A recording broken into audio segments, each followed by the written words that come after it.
Welcome to our channel பரவச கைகள். இன்னைக்கு நாம இந்த வீடியோவில் ரைஸ் கிரீம் எப்படி செய்யறதுன்னு தான் பார்க்க போகிறோம். இதை நம்ம யூஸ் பண்ணுறதுனால வீட்டிலேயே நம்மளுக்கு கிளாஸி அண்ட் க்ளோவிங் ஸ்கின் கிடைச்சிரும். வாங்க இப்போ நம்ம வீடியோக்குள்ளே போகலாம்.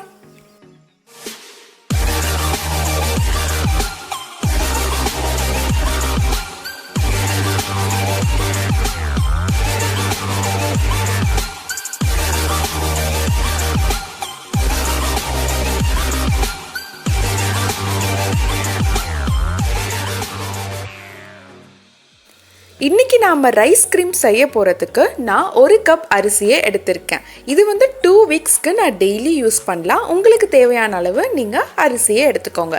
எந்த அரிசியை வேணாலும் எடுத்துக்கலாம். நாம் எடுத்து வச்சுருக்கிற ரைஸை நல்லா வாஷ் பண்ணிக்கணும். இதை நம்ம ஃபேஸ்க்கு அப்ளை பண்ண போகிறோம். ஸோ நம்ம நல்லா வாஷ் பண்ணிக்கிறது தான் ரொம்ப நல்லது. ஸோ நல்லா வாஷ் பண்ணிக்கோங்க. ஃபர்ஸ்ட் டைம் நம்ம அரிசியை வாஷ் பண்ணிட்ட அப்புறம் தண்ணியை நல்லா வடித்து எடுத்துருங்க. ஃபஸ்ட் டைம் வாஷ் பண்ண தண்ணியில் நிறைய டர்ட் இருக்கும். ஸோ இந்த தண்ணி நம்மளுக்கு யூஸ் ஆகாது. பட் செகண்ட் டைம் வாஷ் பண்ணிவிட்டு அதோட தண்ணியை நம்ம தனியாக ஒரு பவுலில் எடுத்து வச்சுக்கலாம். பிகாஸ் இதில் நிறைய பெனிஃபிட்ஸ் இருக்குது. நம்மளுக்கு க்ரீம் செய்ய யூஸ் ஆகும். ஸோ இந்த மாதிரி நான் 2 or 3 டைம்ஸ் நல்லா அரிசியை வாஷ் பண்ணிவிட்டு அதோட தண்ணியையும் நான் எடுத்து வச்சுக்கிறேன். நாம் இப்போது ப்ரிப்பேர் பண்ணிட்டு இருக்கிற ரைஸ் க்ரீமை நம்ம டெய்லி யூஸ் பண்ணுறதுனால நம்ம ஃபேஸில் இருக்கிற ஆக்னி, பிம்பிள்ஸ், மார்க்ஸ் அது எல்லாமே ஃபேட் அவுட் ஆகும்.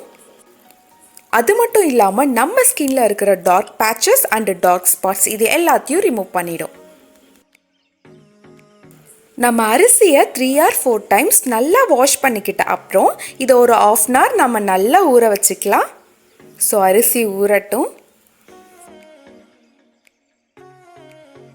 நாம் இன்றைக்கி செய்ய போகிற ரைஸ் க்ரீமில் அரிசி மட்டும் இல்லாமல் ஒரு கீ இன்க்ரீடியண்ட்டை உள்ளே சேர்த்த போகிறோம். அதுதான் உருளைக்கிழங்கு. நான் இன்றைக்கி செய்ய போகிற ரைஸ் க்ரீமுக்கு நான் ஒரு உருளைக்கிழங்கை இந்த மாதிரி சின்ன சின்னதாக கட் பண்ணி எடுத்து வச்சுருக்கேன். நெக்ஸ்ட் நாம் இப்போ ஸ்டவ்வை ஆன் பண்ணிவிட்டு நம்ம எடுத்து வச்சுருந்தோம் இல்லையா ரைஸ் வாட்டர், அதை உள்ளே ஆட் பண்ணிக்கலாம். ஆட் பண்ணிவிட்டு அப்புறம் நம்ம நல்லா வாஷ் பண்ணியிருந்த ரைஸையும் உள்ளே ஆட் பண்ணி நான் கொஞ்சம் பாயில் பண்ண போகிறேன். ரொம்ப பாயில் ஆகணும் அப்படியெல்லாம் இல்லை, ஒரு 10 minutes பாயில் பண்ணாலே போதும். ஸோ அரிசியை ஆட் பண்ணிவிட்டு ஒரு 10 minutes பாயில் பண்ணிக்கோங்க. அது பாயில் ஆகிட்டே இருக்கும்போது நான் எடுத்து வச்சுருக்கிற பொட்டேட்டோஸை உள்ளே சேர்த்திக்கிறேன். பொட்டேட்டோஸில் நிறைய பெனிஃபிட்ஸ் இருக்குது. அது ரைஸ் க்ரீமோடு சேரும் போது இன்னும் நல்லா எஃபெக்ட்ஸ் தரும். ஸோ பொட்டேட்டோஸும் ரைஸும் நல்லா பாயில் ஆகிட்ட அப்புறம் இதை நான் ஒரு ஜாருக்கு ட்ரான்ஸ்ஃபர் பண்ணிக்க போகிறேன். இதை இப்போ நம்ம நல்லா அரைக்கணும். இப்போது இந்த உருளைக்கிழங்கு, அரிசி இது ரெண்டுத்தையும் நம்ம நல்லா அரைக்கணும். நம்ம எவ்வளோ அளவு அரைக்கிறோமோ அப்போது தான் அந்த க்ரீம் கன்சிஸ்டன்சி நம்மளுக்கு நல்லா கிடைக்கும். ஸோ உங்களால் எவ்வளோ முடியுதோ அவ்வளோ நல்லா இது ரெண்டுத்தையும் அரைச்சி எடுத்துக்கோங்க. ஸோ பொட்டேட்டோவும் அரிசியும் நல்லா அரைச்ச அப்புறம் இந்த மாதிரி அரைச்சி வச்சுருக்கிறத நான் ஃபில்டர் பண்ணிக்க போகிறேன். ஸோ அரைச்சி வச்சுருக்கிற ரைஸையும் பொட்டேட்டோவும் கொஞ்சம் கொஞ்சமாக ஆட் பண்ணி நான் ஃபில்டர் பண்ண போகிறேன். இதை பாருங்கள் எவ்வளோ நல்லா வந்திருக்குன்னு. ஒரு க்ரீம் கன்சிஸ்டன்சியில் இருக்குது. இதுதான் நம்ம எதிர்பார்த்தது. ஸோ இந்த மாதிரி நீங்கள் நல்லா ஃபில்டர் பண்ணி எடுத்துக்கோங்க. நீங்கள் ரைஸையும் பொட்டேட்டோவையும் நல்லா க்ரீம் கன்சிஸ்டன்சிலேயே அரைச்சிட்டிங்கன்னா நீங்கள் அப்படியே ஃப்ரிட்ஜில் ஸ்டோர் பண்ணி கூட அப்ளை பண்ணலாம். இல்லைனா இந்த மாதிரி ஃபில்டர் கூட பண்ணிக்கலாம். பட் ரிசல்ட்ஸில் எந்த சேஞ்சஸும் இருக்காது நீங்கள் எந்த மெத்தட் யூஸ் பண்ணாலும்.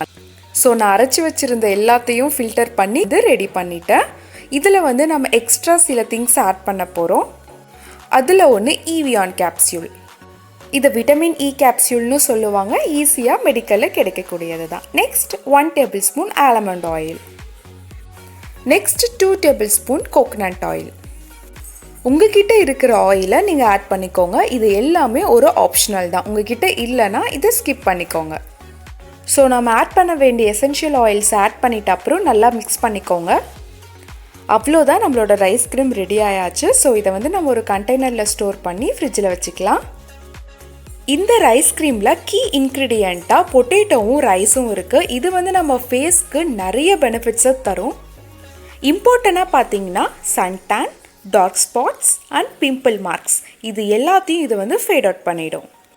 இந்த ரைஸ் க்ரீமை கொரியன் சீக்ரெட் க்ரீம்னு சொல்லுவாங்க. அவங்களோட ஸ்கின் சீக்ரெட்க்கு இதுதான் காரணமா. ஸோ நீங்களும் இதை யூஸ் பண்ணி பார்த்துட்டு அவங்கள போலவே கிளாஸி அண்ட் க்ளோவிங் ஸ்கின்னாக சேஞ்ச் ஆகிக்கோங்க.